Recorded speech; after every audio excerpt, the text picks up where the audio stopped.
I'm here today to talk to you about how to create your own emotional recipe.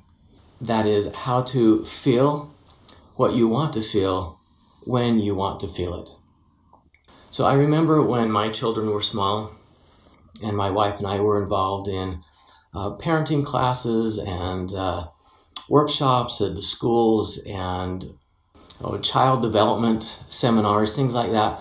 The message was repeated quite often and emphasized that we need to help these young children know that they can choose how they want to feel. That's really good. Just to know that you have that ability to choose how you want to feel it's helpful, it's empowering. But it's just not that simple and easy. In all of this training to teach the children to choose their emotions, there was never any how-tos, and like they were assuming that we adults actually are good at choosing our emotions. I don't think we're any better than the children. We are better at hiding them. We do pretty good at hiding our emotions sometimes, whereas little children, they just let it all out. You see what they're feeling. But really, it's not so simple and easy. So they kind of like treat it like ordering it off the menu. So you go in, you sit down at a restaurant, you go through the menu, and there it is. That's what I want. So if we could do that, this would be great. You could go in, pull up the menu, go down the menu and say, okay, I would like the acceptance platter and a side order of peace. And they say, oh, great. Yeah, we'll have that coming right up. Would you like anything to drink with that? Sure, I would like a large confidence. And for dessert, I think I would like to have delight.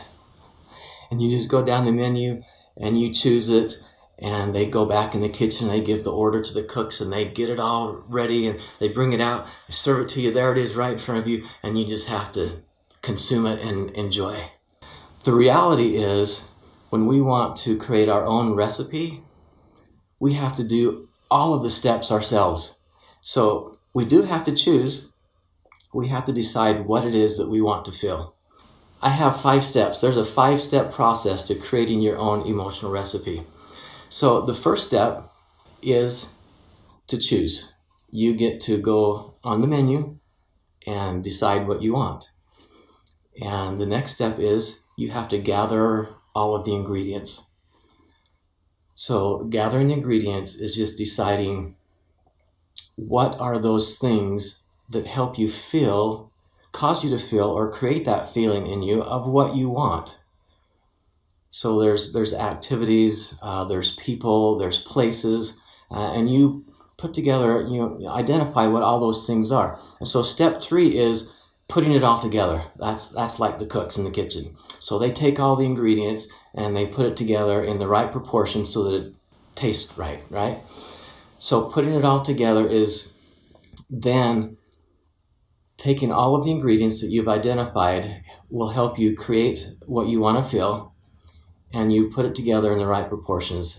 And it might be different because not everybody experiences joy from the same things. So we can't create a recipe that works for everybody. You have to tailor make your recipes for your emotions, the feelings that you want to have. Putting it all together means you're in the chef stage.